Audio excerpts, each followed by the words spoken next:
One, two, three, open the door. Oke. Ini podcast.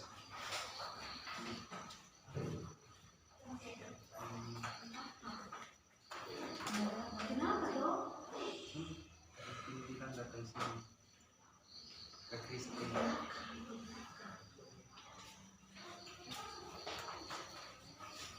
One, two, three, open the door. Oke. Hari ini kita pembahasan mengenai peran manajemen gereja terhadap jemaat disabilitas di Bukit Ebenezer Larangtuka.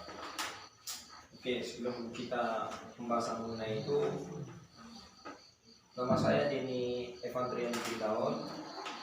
Saya langsung mengundang narasumber, dan kebetulan narasumber ini dari jemaat di gereja Bukit Ebenezer Larangtuka dengan Mbak siapa? Valeria. Tidak lupa saya juga mengundang teman saya yang ahli di bidang disabilitas dengan siapa bang? Martin Sibuya. Dan juga saya juga mengundang teman saya yang ahli di bidang manajemen gereja. Dan siapa bang? Bang Melvin Tinambunan. Bang Melvin Tinambunan. Oke, saya juga tidak lupa dong memperkenalkan teman saya yang sudah lama begitu ya. Yaitu Bang, saya perkenalkan langsung Bang Daniel Pasaribu. Dia ini sering sekali menganalisa begitu apa yang dibicarakan oleh orang. Oke, nanti bantu saya ya. Oke, kalau menganalisa ini. Langsung saja kita tanyakan kepada narasumbernya gitu. Apa sih masalah yang terjadi di gereja? Oke. Baik, persoalan yang memang saat ini sedang saya analisis gitu, saya lihat bahwa di gereja Bukit Ebenezer Larangtuka ini peran gereja terhadap jemaat dengan disabilitasnya itu masih sangat kurang. Bahkan kalau bisa kita bilang tidak ada peran gereja terhadap jemaat dengan disabilitas. Padahal jemaat gereja sendiri dalam tataran pemahaman konteks konseptual itu sudah tuntas bahwa jemaat dengan disabilitas merupakan rekan mereka, rekan sekerja mereka, dan sebagai anugerah Allah. Namun dari gereja sendiri kurang ada perhatian begitu terhadap jemaat disabilitas. Bisa kita lihat dalam program yang dijalankan itu tidak ada. Terus habis itu dalam pelayanan diakonia itu juga tidak ada. Jadi ini ya begitu. Oh, jadi bisa dibilang mereka sudah membahas gitu. Saya tangkap itu gereja Bukit Ebenezer Larangtuka ini sudah membahas gitu, sudah punya teori gitu mengenai kaum disabilitas yang ada di situ, tapi pengaplikasiannya kurang gitu. Ya, tidak ada program-program yang menjawab kebutuhan jemaat dengan disabilitas. Oke. Tetapi sebelum kita jauh menganalisa gitu, ada baiknya gitu ya kita paham apa sih disabilitas begitu ya. Dan kebetulan ada abang kita di sini, Bang Martin tadi ya, yang ahli di bidang disabilitas. Tolong bang kasih kami paham gitu, kasih paham gitu secara umum atau secara spesifik, lebih spesifik apa sih disabilitas itu?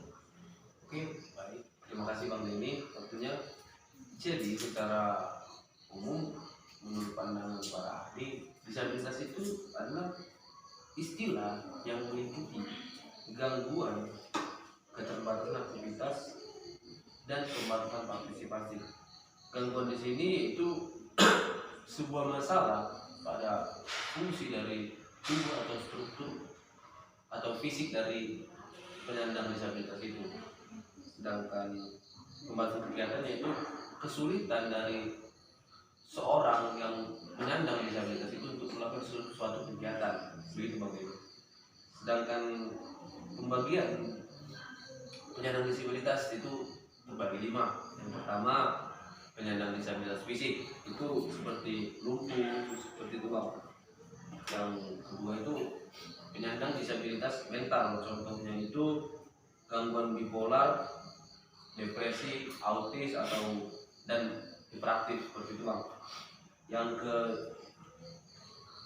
ketiga itu penyandang disabilitas intelektual, itu masuknya ke seperti Down syndrome seperti itu Bang, yang memiliki gangguan atau keterbelakangan di pemikiran seperti itu Bang. Yang keempat itu penyandang disabilitas sensorik, contohnya itu tunanetra, tunarungu, tunawicara itu Bang. Yang terakhir itu penyandang disabilitas ganda. Nah, penyandang disabilitas ganda ini yaitu gabungan dari disabilitas beberapa itu ya, seperti gabungan antara kekurangan fisik dan kekurangan mental seperti itu yang digabung. bahkan kayak sindrom gitu ya. Nah, Jadi kayak ada mix, seperti percampuran seperti itu Bang. dia bisa jadi 2, bisa jadi 3 bahkan. Oke, langsung aja kita ke manajemen gereja. Apa sih manajemen gereja itu? Biar kita tahu sih peran gereja itu apa gitu. Tolong Bang, jelasin Bang. Oke, yang pertama itu kita harus mengetahui jelas apa itu yang dinamakan manajemen gereja. Manajemen gereja itu berbicara tentang suatu proses yang diberikan, yaitu sebuah usaha dengan memberikan cara-cara yang efektif dan efisien sebagai bentuk pemanfaatan sumber daya manusia bahkan hingga ke benda untuk mencapai tujuan gereja.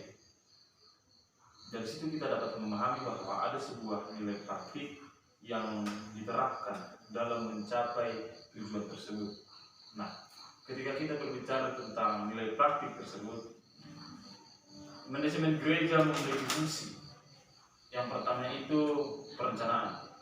Ketika dikatakan perencanaan, maka ada sebuah objek atau subjek yang diteliti secara mungkin dari baik secara tempat, keadaan, dan lain sebagainya untuk diberikan sebuah pemahaman tentang bagaimana menanggapi apa yang terjadi di lapangan. Kemudian ketika diberikan perencanaan, ditentukanlah pengorganisasian. Pengorganisasian ini berbicara tentang orang-orang yang terlibat di dalam perencanaan. Siapa saja pihak-pihak yang berkompeten dalam melakukan hasil dari perencanaan tersebut. Ketika adanya pengorganisasian, maka timbullah praktiknya, yaitu pelaksanaan. Pelaksanaan itu ketika orang-orang yang telah terpilih memberikan atau menerapkan dari hasil-hasil perencanaan yang telah direncanakan. Begitu. Ketika semua sudah berjalan, maka di dalam proses keberjalanan itulah ada orang yang mendampingi. Orang yang mendampingi ini adalah orang-orang yang benar-benar memiliki wawasan khusus terkait subjek atau objek yang telah direncanakan, kemudian yang telah dilaksanakan, sehingga tidak keluar daripada konteks yang telah dikerjakan. Begitu. Nah, ketika semua telah berlangsung dengan baik, tentunya ada yang namanya evaluasi. Tidak dapat dipungkiri bahwa dalam segala bentuk kegiatannya pasti ada namanya nilai-nilai positif dan nilai-nilai negatif. Nah, bagaimana di dalam evaluasi ini meninjau mengapa terjadi nilai-nilai negatif, maka di dalam nilai-nilai tersebut dapat diterapkan kembali kepada hari yang akan datang dengan lebih baik dan bahkan lebih matang. Sehingga ketika berbicara manajemen gereja, banyak keluarga jemaat yang mungkin di dalamnya ada pendidikan, ada di dalamnya tentang bagaimana pekerjaan, bahkan dan lain sebagainya, realita-realita di jemaat dalam ruang lingkup gereja yang perlu diperhatikan oleh gereja itu sendiri. Begitu, Bang Dini. Jadi dia bisa dikatakan tidak bisa kita melihat dalam waktu tertentu gitu ya, tapi kita melihat dengan waktu yang panjang gitu. Kan kalaupun pemimpinnya ganti, bisa saja kita melihat lagi begitu, kembali ke belakang apa sih kebutuhannya dan kita kaitkan ke masa kininya begitu ya. Gimana bang menurut abang nih, abang Daniel Pasaribu ya? Ya. Nah, kalau menurut saya dari narasumber yang tadi berbicara mengenai permasalahan yang ada di gereja Gemit Ebenezer Tuka, saya melihat bahwa gereja sebenarnya mereka secara konsep mereka sudah memahami atau mereka menerima jemaat yang menyandang disabilitas ini. Nah, cuman peran diakonia tadi Bukan mereka tidak hanya menerima sih menurut saya, tetapi mereka juga ikut begitu dalam bahwasanya mereka itu adalah kenyataan Allah gitu ya. ya rekan sekerja Allah Kan iya. sekerja Allah gitu. Cuman Cuma dalam kerja nyatanya gereja mereka belum ada, dimana dikatakan dari narasumber tadi bahkan untuk program saja itu tidak ada tadi kan begitu. Jadi setelah mendengarkan keluh kesah dari narasumber tadi dan kemudian Bang Melvin tadi mengatakan tentang manajemen gereja, saya dapat menyimpulkan bahwa ada 5 poin yang bisa dilakukan oleh gereja Gemit Ebenezer Tuka untuk menindaklanjuti gereja tersebut ya menjawab kebutuhan untuk menjawab kebutuhan jemaat. jemaat disabilitas di gereja Gemit Ebenezer Tuka tadi. Nah, yang poin pertama itu ada tentang perencanaan. Nah, di mana tadi saudara Abang Melvin bilang adanya objek dan subjek. Nah, subjeknya ya gereja, objeknya adalah jemaat yang tadi itu ya disabilitas dan Tuhan khusus. Iya. Nah, kemudian setelah melakukan sebuah perencanaan, poin kedua itu adalah pengorganisasian. Bagaimana rencana yang sudah diatur sedemikian rupa dapat terorganisasi dengan baik. Nah, yang ketiga adalah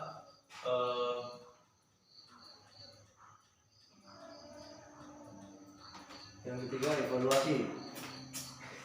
evaluasi. Tiga pelaksanaan. Iya. Jadi langsung ketiga. Yang kedua, yang ketiga apa nih bang? Yang ketiga, poin ketiga itu pelaksanaan, ya. Nah, setelah tadi dilakukan perencanaan, pengorganisasian, kemudian bagaimana gereja bisa melaksanakan rencana yang sudah diatur sedemikian rupa. Nah, kemudian yang keempat, pendampingan. Bagaimana cara gereja Melakukan pendampingan melakukan pendampingan terhadap jemaat yang berkebutuhan khusus. ya, yang menyandang kebutuhan khusus. Nah, kemudian yang terakhir itu poin kelima, evaluasi. Nah, jadi setelah 4 poin ini tadi berjalan dengan baik, dilakukanlah evaluasi untuk melihat apa hal positif dan negatif yang didapat setelah melakukan 4 poin ini tadi. Nah, poin positif yang dapat itu yang semakin dikembangkan. Lalu yang poin negatif ini tadi, dari sinilah dievaluasi kenapa bisa terjadi. Nah, kemudian ini yang menjadi pembelajaran ke depannya supaya bisa menjadi lebih baik lagi. Oke, makasih. Begitu kira-kira mungkin. Izinkan untuk podcast kita hari ini, izinkan saya untuk menyimpulkan gitu ya. Jadi yang dapat saya simpulkan di sini, gereja harus lebih peka begitu terhadap orang yang berkebutuhan khusus begitu, terutama di gereja Gemit Ebenezer Tuka begitu ya, agar manajemen gereja itu dapat berjalan dengan baik. Dan evaluasi apa yang harus dievaluasi untuk organisasi berikutnya atau untuk kepemimpinan berikutnya. Oke? Oke. Sekian dari podcast hari ini di podcast kelas manajemen gereja. 3, 2, 1, close the door.